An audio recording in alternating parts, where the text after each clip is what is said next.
Today's episode of Socially Democratic is presented to you by Dunn. Dunn is a progressive campaign agency that specialises in community organising. We work with non-profit and community-based organisations, trade unions, businesses and social democratic parties across the globe to develop campaign strategies, train engagement staff in leadership and power building, and help you execute your campaign with data-driven tactics and actions. And in 2022, Dunn will continue to work with folks that want to share their stories, inspire others, and organise communities for change. To find out how you can partner with Dunn, hit us up at dunstreet.com.au. Today's episode is also brought to you by Maurice Blackburn Lawyers. Are you an enthusiastic client-focused lawyer? Maurice Blackburn Lawyers are hiring a lawyer, associate or senior associate with experience in personal injuries to join their team up in Townsville, Queensland. They offer a safe, supportive and collaborative environment backed by inclusive leaders and progressive policies. Not only that, you'll get to manage your own file load with great support from the team around you. Are you ready to join them on a journey to extend access to justice for more Australians? I hope you are, and if you are, you should do so by applying at mauriceblackburn.com.au/careers. Maurice Blackburn, experience you can count on. Hello and welcome to another episode of Socially Democratic, your weekly centre-left politics and organising podcast out every Friday that dives into the progressive campaigns and issues of the day and the people leading them from home and abroad. And we are talking to Michael Kaine today, who is the National Secretary of the Transport Workers Union, my old union, and we're going to talk a bit about what's going on in the aviation industry at the moment. If you've travelled on an aircraft, either domestically throughout Australia or internationally in the last couple of months, you will have noticed that it's a complete shit show.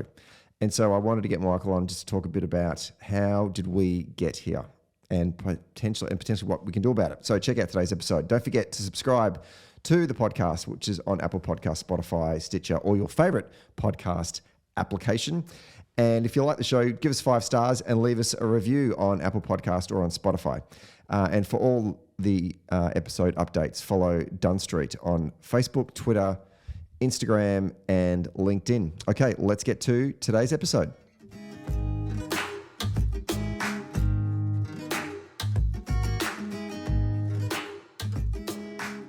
Okay, we are taping this one on a Monday morning on the lands of the Wurundjeri people. And joining on the line from, I'm assuming, Gadigal lands in Sydney is the National Secretary of the Transport Workers Union, my former union, Michael Kaine. Welcome back to Socially Democratic. G'day, Steve. Thanks for having me. Looking forward to it. Now, I got you on the show because, one, I love talking to you, obviously. But secondly, and some of the listeners will know this because I mentioned this a couple of weeks ago, I went over to Europe for work in June, July. And European air travel at the moment is an absolute disaster. I lost my bags on my first journey to Dublin. They never made it and I never saw them again. And they arrived after I got home to Australia. I had a lot of connecting flights all throughout Europe, Dublin, through London, Glasgow, Paris, Amsterdam for work. All of those flights were delayed. A lot of those flights, bags weren't being loaded onto aircraft or weren't getting loaded off of aircraft in time. Flights, when we did land, there wasn't ground crew to meet the aircraft. There weren't gates available. Heathrow's been the worst. It was chaos. One of the examples, we did a lap of Heathrow for an hour and a half waiting for a gate to become available. And when we finally got there wasn't any ground crew to meet the aircraft, open the gate bridge and let us off the plane. Absolute mayhem, right? And traveling around Europe, I was talking to someone with my family in Scotland. I said, Stephen, what's the experience like in Australia? And I'm at an ill-informed opinion. I said, I think it's fine because I hadn't heard anything about this, right? I heard about what was going on in Europe, but I'd heard nothing in Australia. I come home and then I start reading a couple of articles, particularly in The Guardian, about what's going on with Qantas and in general what's going on with the airline industry in Australia. And I want to go back in a moment, but first of all, for those who haven't got on a plane, either internationally or domestically here in Australia, can you paint a picture of the customer experience right now if you're flying either on Qantas or any of the domestic carriers? What's that experience? What are some of the challenges that people are having? Well, the first challenge, of course, is if you're just about to go on a flight. And I recently put my parents on flights to Europe. They've been waiting for years to get on and see some of their friends overseas.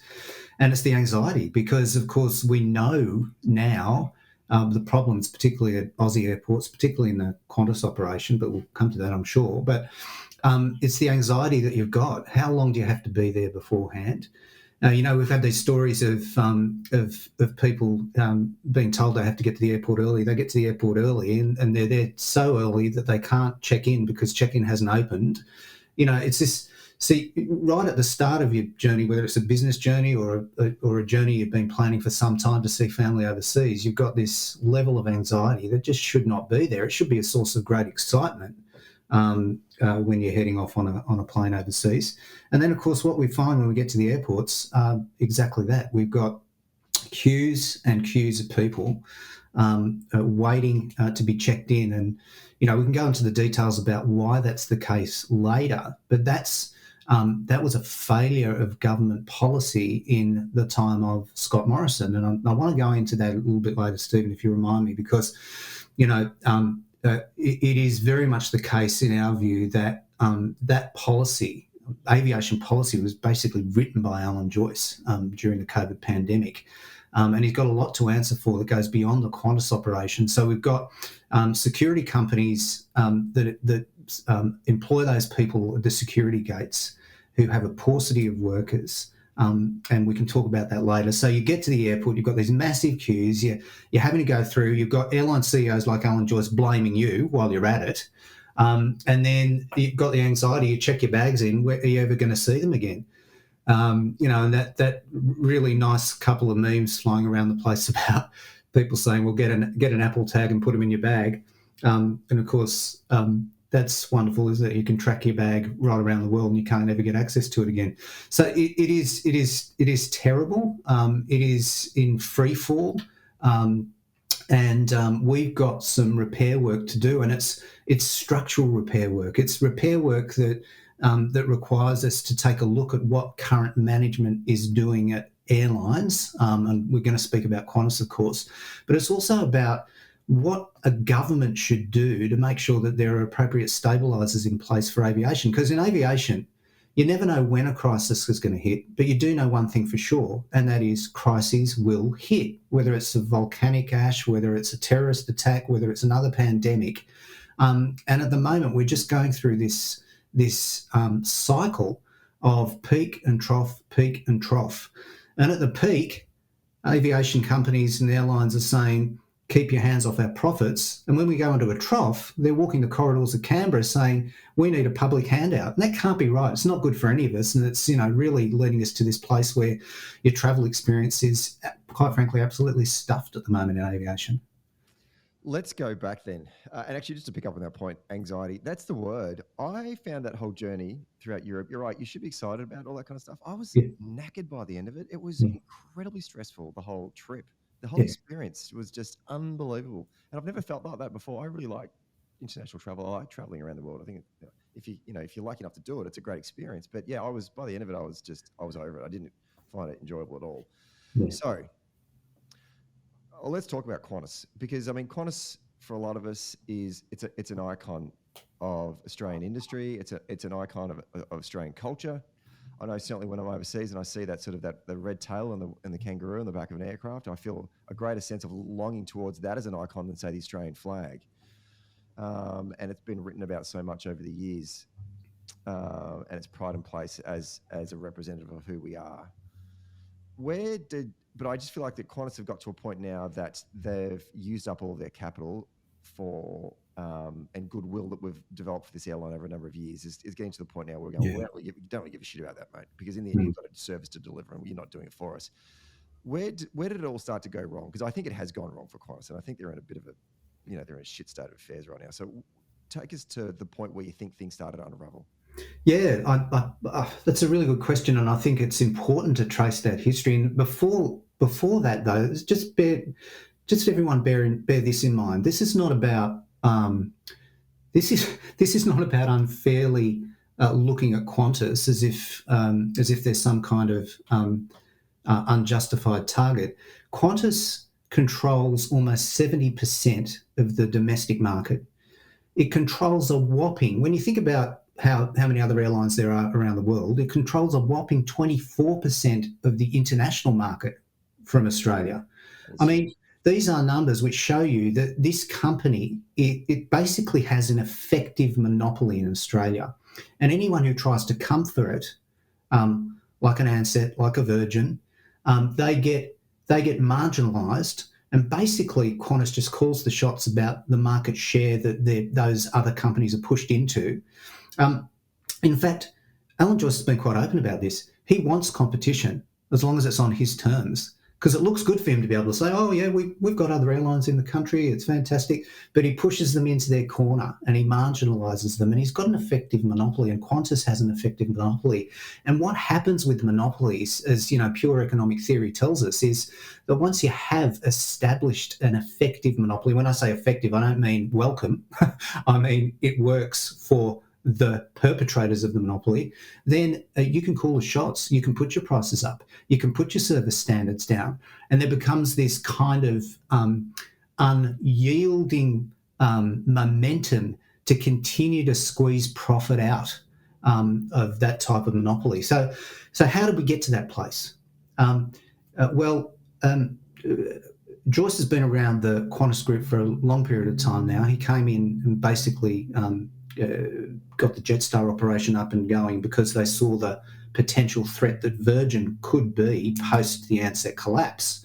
So he came in from low frills, no frills Aer Lingus in Ireland, and came over and brought his brand of no frills to the Jetstar operation, and then was really rewarded after having got that operation up with the CEO-ship of Qantas. And here's a story which really tells you, really gives you a flavour about how this all started off.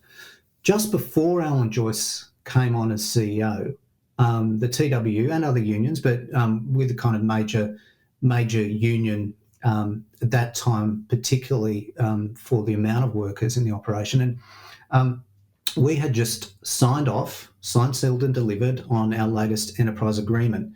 It was about the 7th or 8th enterprise agreement that had been struck with Qantas. We were in the work choices period, Stephen. So that was where there was all this content that you couldn't have in agreements. So you weren't allowed to have basically anything that gave workers some say in the matter or some power or was a bulwark against outsourcing or contracting out. You couldn't have that. You couldn't have that in your agreement. So we did at that time during work choices, as many unions did. We did our deal with whatever content we could, and then we did side arrangements. We had a letter which we'd sign off with the company. We signed off with Qantas that they wouldn't outsource work, that they wouldn't put an injection of labour hire into the operation. And literally upon Alan Joyce being appointed CEO, which was only a few weeks after this enterprise agreement was finalised, he reneged on that arrangement. And he set up an internal labour hire company, completely owned Qantas subsidiary, and made the announcement that he was no longer going to engage anyone in the mainline Qantas entity anymore, that all new starters would be in this artificial entity, and they'd be on terms and conditions which were drastically inferior to those that had been built up for years and years. So this was step number 1, 2008. As soon as he got his feet under the desk, starting to slash the terms and conditions and squeeze workers' terms and conditions in Qantas. And I'll pause there for a minute, but that moment is a moment in time for us to reflect on, because the temptation is to think that all of this has occurred now during COVID, as a result of COVID, or that something special, or that Alan Joyce has turned a corner and gone into mad territory he was never in before. He's always been there. He's been there since 2008. He started to smash workforces, and that was the start of the decline. And he clearly brought that brand of management from Ireland as well. You talk to us about the relationship that the unions or even the TWU had with Qantas pre Alan Joyce arriving, and what size of workforce was it? 2008, I was an organiser for TWU. I wasn't doing airlines, but there was catering, there was ramp, there was a lot of people employed by this company, and a reasonably good relationship with the airline. Would that be fair to say? Absolutely. I mean, when you pre-Joyce, if you had a job in aviation, you had a job for life. I mean, they were jobs that were aspired to. You wanted to be working for Qantas. You know, you used to be the same with Ansett as well. Aviation jobs were the ones. If you got there, you could build a future for yourself and your family. You'd often have members of the same family working side by side, either brothers or sisters or generations. There's one generation of the sacked workforce, the illegally sacked workforce, which we'll get to, that had grandparent, father, son in the same operation. I mean, literally, these were jobs for life. And jobs for your family, and there was a good relationship. There was always tough bargaining at Qantas for many years, but there was always a good relationship, and that was severed with Joyce. Joyce brought a dictatorial and adversarial approach from his previous work, and he unleashed it immediately getting to Qantas. So he comes to Qantas, he reneges on this deal. He sets up a series of artificial companies within Qantas to action a plan to lessen terms and conditions and to lessen the industrial power. Now, what happens next, Steve? What happens next is this, that even in the company he set up, as unions do, we organise the workers. And we organised the workers over the course of the next couple of years to the point where, come the bargaining round in 2010, 2011, we were ready to take some industrial action again. And we went through the normal processes, and we took some very mild, I would say, industrial action to try and make the point to the company that hadn't got to where they needed to get to. In fact, it was only 12 hours of industrial action total over a period of 4 months. And then, lo and behold, one day in 2011, the entire world wakes up to the news, Alan Joyce's face on the world media, saying that he had grounded the entire fleet, leaving passengers stranded, unaccompanied minors in the planes screaming, crew not knowing what's going on. Imagine the mental distress, and I've spoken to many of those that were involved, and pilots in particular and cabin crew on that day, who had to deal with the stress of this unannounced action being taken. For what? Well, we'd taken 12 hours of industrial action over 4 months. The pilots had worn red ties and made some announcements over the intercom. And he said to the world media, we've got to bring this to an end. We've got to hold these unions to heel. They're holding the country to siege. He's just grounded Qantas, and the unions are holding the country to siege. And of course, the reason he did that was to inflict the economic damage which was required as a test in the Fair Work Act for him to be able to terminate the industrial action of the unions. So he self-inflicted the economic damage on Qantas so that the Fair Work Commission would have to intervene and force abandon our industrial action. So there you go. There's the next step. And of course, humans are humans. That is massive action that's been taken, massive disproportionate action that's been taken. And I have to admit that did have an ongoing effect on workers' willingness in Qantas to take action for a number of years. So we've got artificial companies being set up, step number one, pushing down terms and conditions. When workers organise again, a massive disproportionate grounding of the fleet, which has the effect, of course, of freezing the intentions and the willingness of workers to be able to fight for their terms and conditions over a period of time. So there's 2 steps. There's another 2 important steps to go, but that just gives you a flavour of what this is about. Well, let's talk about those next 2 important steps, because then I want to get to what happened during the pandemic. Yeah. Tell us about those next 2 important steps that impacted the relationship. So we've got a situation now where the company's grounded its fleet, termination of the industrial action has taken place. Workers are frightened that if they take any further action, this is the response of Qantas. So Qantas used that during a period of 2013, 2014, where the market in aviation slumped, to go to workforces and say, we want you to take a pay freeze for your next round of enterprise agreements. Don't worry, we'll give you a $5,000 bonus if you take the pay freeze, sign-on bonus to the agreement. Of course, that $5,000 bonus is a one-off.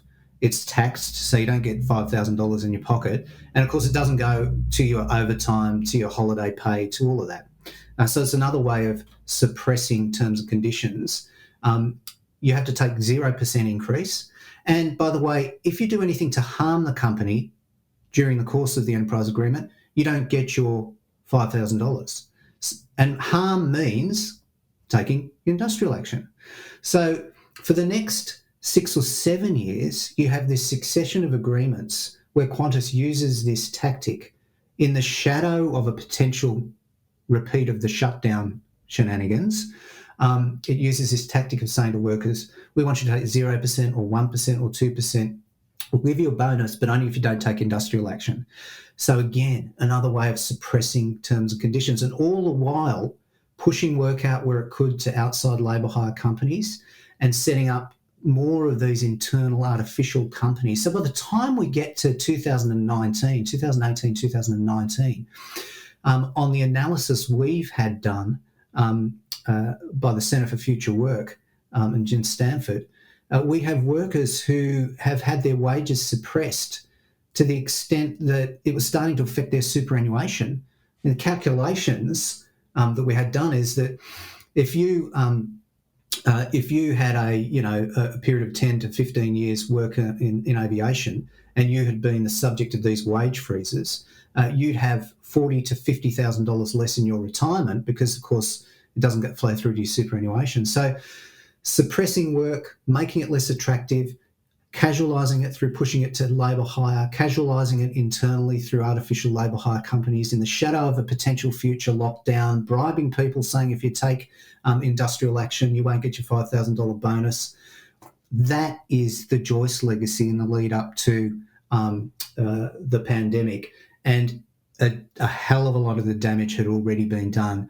And it was just waiting for the final opportunity, Joyce was, to be able to get rid of the strongest core of workers, which were the ground staff in aviation, and that's when COVID hit. So before that point happened, obviously catering had gone out to labour hire, even outside of areas that the TWU had coverage but were organised by other trade unions. What else had been areas had been cut or had been casualised through labour hire? Can you give us an overview of that? Just give some context. Yeah, look, the catering arm had been, partly outsourced. You had this internal set of labour hire companies, which are, effectively labour hire arrangements within Qantas, which is just bizarre. And then you had this increasing pushing out of pockets of work across the country, not in the major ports, but in some of the minor ports, pushing out of workers into outside labour hire ground companies as well. So you've started to see the plan in place, and then when we get to 2019, we have a moment just before the pandemic where one of the workforces, the Jetstar ground staff, decide that enough is enough. And they take national industrial action, the first industrial action since the shutdown. And of course, we weren't to know, those workers weren't to know that the pandemic was just about to hit then. It was very brave action that was taken. And I think that was the start of the community becoming to some kind of awareness of this terrible legacy that this Qantas Joyce-led management team has left us. Okay, so the pandemic hits, and the everything shuts down across the country, obviously, including the airline industry. Joyce, I'm assuming, is looking for a bailout from the government. Do they get it? How much do they get? Talk us through that. What happens? What in that period of lockdown across the country? What happens to all that staff? And what does Joyce do with this biggest unionised section of his workforce, which is the ground crew? Yeah, well, look, the start of the pandemic was really interesting. People might not recall, but Scott Morrison made the decision ultimately at the urging of the TWU that the time was come to close the borders because we had no vaccine. We didn't know what the extent of the virus was. We knew that it had run rampant in Wuhan. Right at the start of the virus, we had a despicable piece of action taken against one of our workplace health and safety delegates. Theo Siramatidis was a workplace health and safety delegate. He was in charge of a cleaning gang on the big birds that flew in from China. And very early days in the pandemic, he said to his work crew, hang on a sec, this is an inbound plane from China. We don't know where it's been. We don't know who was on it. We don't know the extent to which this virus is transmissible at this point. We've been given no PPE. We've been given no training. We should not clean this plane until those things are in place. And, of course, he was unceremoniously marched off the premises and his engagement was suspended. And the charge against him was that he had involved himself with an organised, unprotected industrial action. Now, this is a case that's still in the court. Safe Work New South Wales has lodged a criminal prosecution against Qantas because of their treatment of Theo, and that's to be heard in November and December this year, 2022. But that just goes to show you the attitude of Qantas from day one. On day one, what Qantas was saying to people was continue working as normal. The risks of transmission of this disease are minimal. Passengers can't get it on the plane because we've got special HEPA filters or whatever the hell they are. And this is no more virulent than just your normal cold virus or a flu, and it's no more serious. That's exactly what they were telling the workforce. Of course, they were proven to be wrong, but it was that type of message that Alan Joyce was providing to Scott Morrison. So he had a dummy spit when Scott Morrison closed the borders, and he literally stood down. People will recall this, I'm sure. On the 19th of March, he took the step of standing down 19,000 workers. There was no JobKeeper at that point. The unions had started to call for a subsidy for the pandemic weeks and weeks before. 19,000 workers, he stood down with no explanation, no warning. Again, this is disproportionate action, and that's the type of approach that was taken to this pandemic. And then you see all of the hallmarks of Alan Joyce throughout the period of the pandemic, standing side by side with Scott Morrison.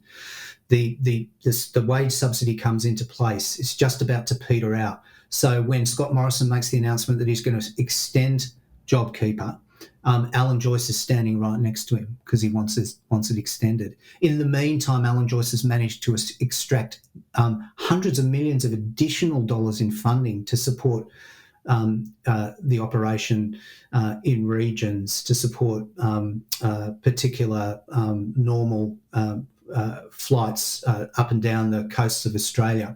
So there are hundreds of millions. In fact, it's up to $2.1 billion now that we've counted that Qantas has received in government funds throughout the pandemic, and none of it was tied to any obligation. Steve, no obligation. And the problem with that, of course, is that even the unspoken contract that Morrison made with the Australian community and companies in JobKeeper was breached because it wasn't written down. That is, JobKeeper is so that you as a company can keep your workers connected with their jobs until the pandemic passed. And rather than do that, he did one round of redundancies of 6,000 people in July 2020, and then he illegally sacked almost 2,000 ground staff which was announced in August and actioned in November 2020. So you've got 8,000 workers there that have been pushed out of the company. And what happened after that? After each of those announcements, share price went up. And we know that Alan Joyce's remuneration is connected with share price. It is fundamental that we understand that this is a CEO that has a grip, vice-like grip on governance at Qantas. He's on the board. He tells the board what to do. He's a tyrant with his management team. And it's all about squeezing and squeezing and squeezing. He thought he could push these workers out the door. And then when the pandemic passed, people would just flood back into aviation, and he would be able to engage them on lower terms and conditions, on arrangements where he didn't have to be tied into supporting permanent staff. And of course, he was wrong, and we're paying the consequences. And we sure are. I mean, it's immoral is the word. That listening to you talk about it right now, it's the word that comes to mind to myself. It's just absolutely immoral the way that he has behaved and the way the airline has behaved, but in particular himself. So we're in this situation right now where there's massive shortages. I'm hearing rumours that like white collar staff out of the corporate office are going on weekends and volunteering their time to help ramp and ground crew to sort bags, reconnect long lost bags from passengers and all this. I mean, is this true? It's unbelievable. It is bizarre. But, this is the guy, of course, at Easter that got out in front of the Australian public when they were accused at the security gates, saying that it was the public's fault because they weren't match fit. They'd forgotten how to travel. They weren't getting their laptops out of their bags in time. As he was saying that, back at HQ in Mascot, the elite management team were having a get well day, return to work get well day, where they were patting puppies for therapy and making candlesticks and doing yoga and Zumba. Talk about a management team that's out of touch. And then, of course, rather than saying, 4 federal court judges have found our conduct illegal in sacking these workers, we'll give them their jobs back, because about 80% of them still don't have jobs. And the ones they do are just itinerant jobs, trying to maximise their income to keep their heads above water. Rather than saying to those 1,700, come back, we need you on the tarmac. He's hatched this plan where he's put out expressions of interest to management. He wants 100 managers. God knows what else they were doing, but he wants 100 of them to come for 3 months onto the tarmac to do the work of baggage handlers. I mean, it is not funny, but it makes you laugh. Like, it makes you laugh just because of the breathtaking nature of it. It's the arrogance and the spitefulness of it. So yeah, it's true. You're a manager. You've got the inverted commas opportunity to come and work as a baggage handler, as a ramp worker, as if these are jobs that anyone can do because, you're a manager, so you'll be able to go and do these jobs. Pushing back a plane takes a bit of skill and a bit of experience. Making sure that you don't puncture the belly of an aircraft with a baggage belt or a set of stairs, which has happened routinely since he's contracted out these work. Making sure that the belly of the aircraft is balanced properly to the pilot's liking with the baggage. These are actually skilled jobs. It is an absolute insult to suggest that just because you're a manager, you can come down and all of a sudden you can take on these roles. And it's an insult to those 1,700 workers who have been devastated, absolutely devastated, racked by mental illness, having to sell up properties and family homes, suffering marriage breakdowns because of illegal conduct. This is an absolute corporate tyrant, Stephen. His time is up, in our view. His time is up. I mean, yeah, so let's get to that point there, because what I was thinking, listening to you there, you had this, I guess, this perfect storm, probably terrible use of phrase here, between a group of workers, organised workers, union workers that are, and the union that represents them in this situation, where you've also then got the customer also pissed off at the company. There is a shared common purpose that's going on here. We know that Joyce only sort of talks about the bottom line and the increasing the value of the share for the shareholders. Is there a campaign in the offing here for the TWU and all the unions to work with the customers to put a bit of pressure on shareholders or on the board to get some changes at the top? Yeah, I like that, a shared pissed offness. It is a shared pissed offness. That's exactly what it is. And it's how And the thing is this, I'd like to venture a guess, because I think I feel the same way about this as a Qantas customer. I'm not abandoning Qantas. We've got workers there. We need to rebuild this. It's not a question of boycotts or anything like that. But I feel the same way. That is, I feel angry about it, because we all have that place somewhere in there about saying Qantas is our carrier. We're really fond of that. And we're angry because that's been betrayed. That's what this is about. We're angry because that's been betrayed. And it doesn't matter whether you're a worker who's been absolutely betrayed, despite the fact that you were the one that built the Spirit of Australia, or whether you're a customer because you're betrayed because you supported the Spirit of Australia, because you've said time and time again how great it's been after you've been on a world trip to get back on the plane and hear that Aussie accent and see the colours and the tail. We've all felt that, and now we feel betrayed. And you know why we feel betrayed? You know why it is that we have that shared pissed offness? Because we have been betrayed.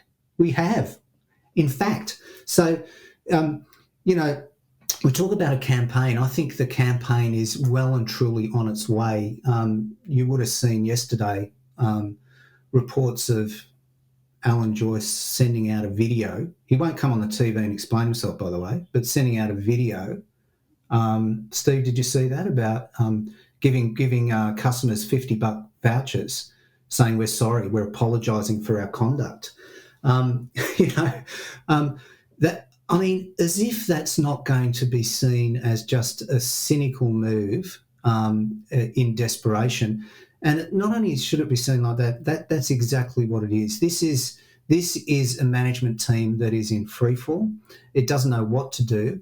$50 across the flying passenger public of Qantas is a massive amount of money, actually. I mean, good luck trying to redeem it. Take your 9 hours on the call center lines. But $50, shouldn't that be better spent on secure jobs in aviation, making sure that workers are supported? Because it's only when you support workers that you get service standards back where they need to be, so that you can start rebuilding this company, which we've all been so proud of.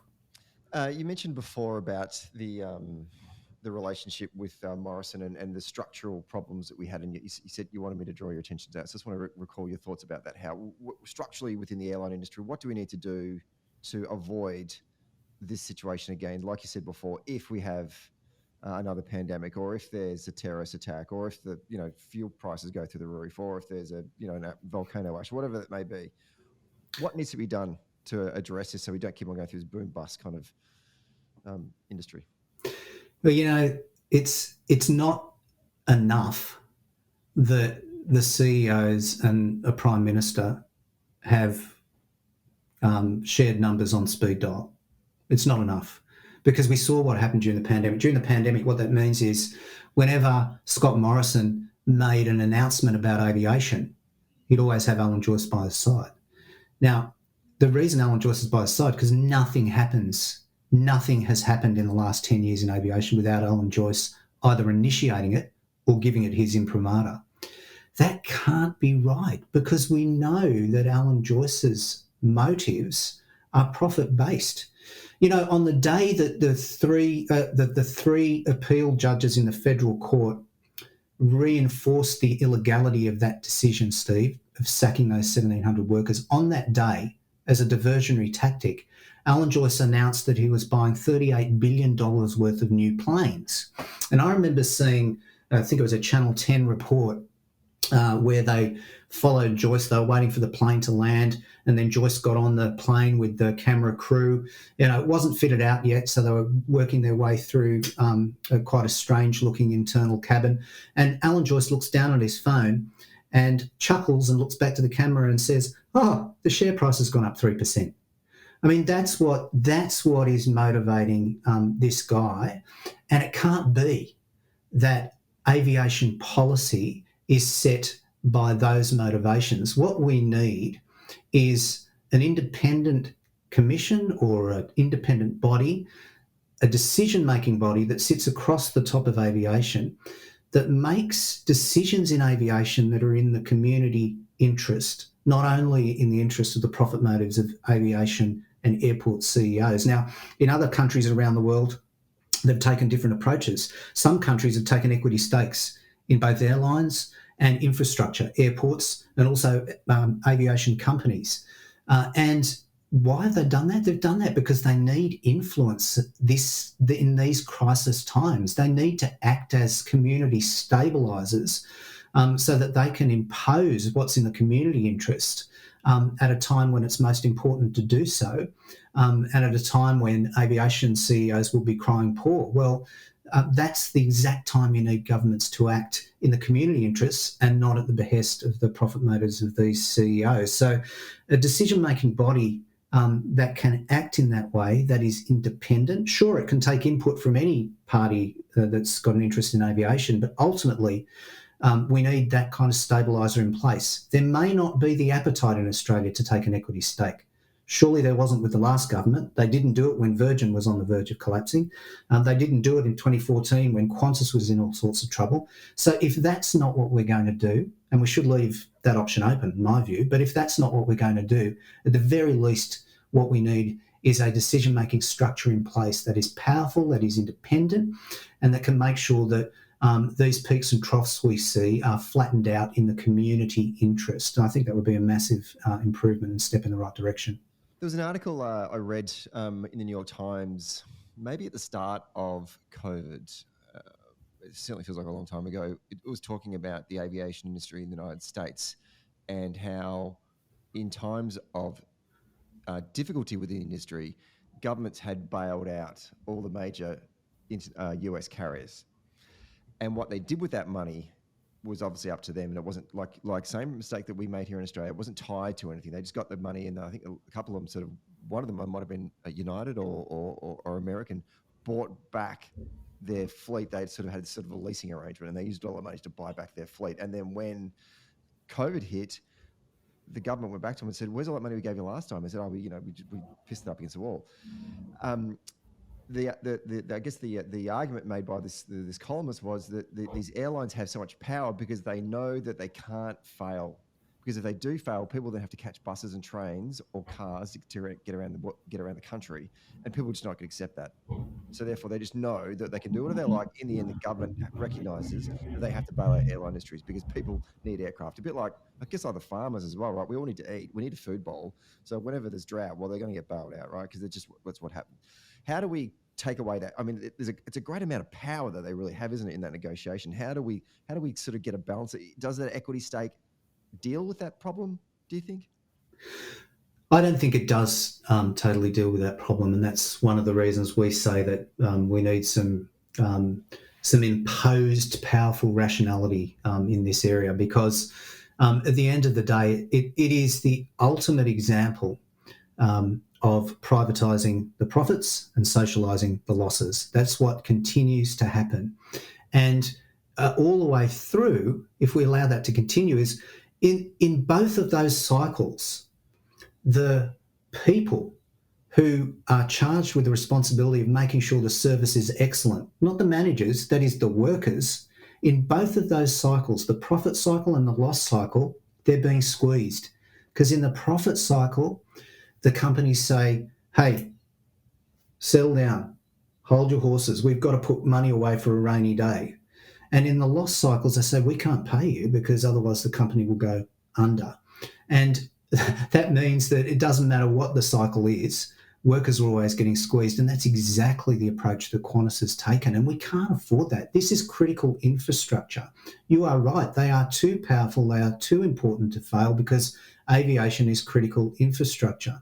And it's critical infrastructure, and that means that we should be treating it as such as a community. It simply doesn't work to have an unfettered, private decision-making process in aviation. If ever we needed proof of that, we've just had it in COVID. Yeah. Last question. What's the TWU's move next in terms of supporting those workers that have all lost their jobs? I mean, obviously there's... I wonder how this plays out, because I mean, we're living in an economy right now where it's high employment. I feel like Joyce is a bit stuffed on this one. I mean, can he get those workers back? You know, is there a position of strength now for the workers to actually negotiate coming back into because you know he needs them badly, right? Or is he too stubborn to realise that? I don't know. And how does the TWU work themselves into this situation to represent these workers? Well, first things first, the 1,700 plus that were illegally dumped. Don't forget, the federal court was pretty pointed about this. They said that Qantas had used the cover of COVID to push a workforce out the door because they had industrial power and were ready to bargain. In other words, were ready to ensure that they had reasonable terms and conditions and good permanent employment. And they said that was illegal, and it was. And we will continue to fight for them. Of course, what we want to do, the Qantas predictably has taken these workers to the High Court, so we'll have to wait to see what the High Court says about these decisions. But if we get over that hurdle, of course, we'll be fighting for compensation for them, significant compensation, so that at least they can have something to assist with the trauma that they're going through. For the rest of aviation, it will require a rebuild. And we know that Alan Joyce is most distressed by the fact that the companies that he has illegally outsourced that work to, first of all, don't have the capacity to be able to perform the work. And that's, of course, led to this chaos. And secondly, are starting to organise. We're just on the cusp of potentially taking on probably what will have taken industrial action in Donnelly, a ground company, and we will be significantly shifting terms and conditions in the favour of workers there. And of course, Swissport, the company where he pushed most of the work to, that has a terrible record of safety and industrial breaches, is now the subject of intense focus by us, because we need to make sure that there's no place for this type of corporate dictatorship in aviation anymore. And the final ingredient, Steve, is, of course, which will be helpful but not determinative, is that we have a new Labor government in town federally, and we are putting forward our case about why the laws need to be changed to ensure that workers can more easily band together to get better terms and conditions for themselves and their families, but also, once they've done that, have the protection of the law, so that we don't get Joyces coming in after a deal's been done and can unpick it by betraying the workforce and reneging on a deal, so that once a deal is done, you can't outsource your workforce to overcome that deal. And some of those protections, of course, will be critical and will provide a bit of wind to the back of these workers as they fight to rebuild, because, as is always the case, it takes workers to rebuild.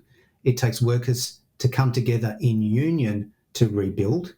And if Joyce thought that he got rid of the TWU by taking this illegal action, he needs to think again, and he's already getting all the signals that that's not the case. We're there, and we're just going to keep fighting. Good stuff. Michael Kaine, once again, thank you for coming on the show, and also thank you for joining me in my pissed offness of in the aviation industry. And best of luck with the campaign coming up. Cheers, Stephen.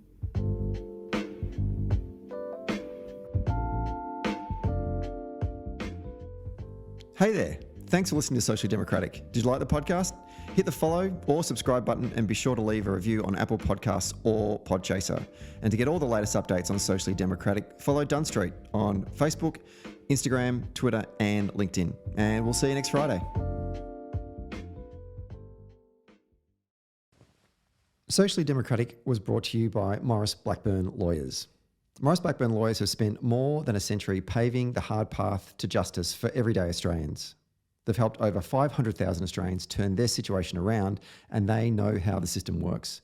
Their experience and skills means you'll get the best results possible. Find out more on their website, mauriceblackburn.com.au. Maurice Blackburn, experience you can count on.